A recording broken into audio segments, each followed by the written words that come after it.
మెంతులు వేసారండి. కలుపుకుంటున్నారు.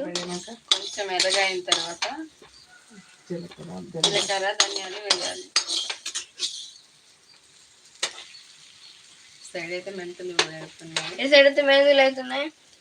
ఇంకో సైడ్ కూడా మనం కూడా ఫ్రై అవుతుంది. అరటికాయ ఇదైతే అరటికాయ ఫ్రై అవుతుంది. మంచి దగ్గర నుంచి చూపిస్తాను పదండి.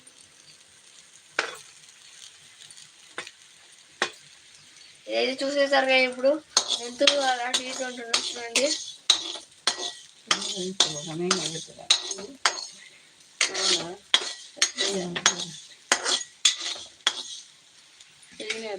ఫ్రెండ్స్ మెంతులు అయితే ఇప్పుడు కలర్ మారుతున్నాయి చూడండి. ఫ్రై అయితే ఇంకా ఘాటుగా అయిపోతుంది ఎర్రగా. ఇప్పుడైతే వేస్తున్నారు ఏంటండి, ధనియాలు వేస్తున్నారండి. ఎంత స్పూన్ ఏంటంటే క్వాంటిటీ? 1 స్పూన్.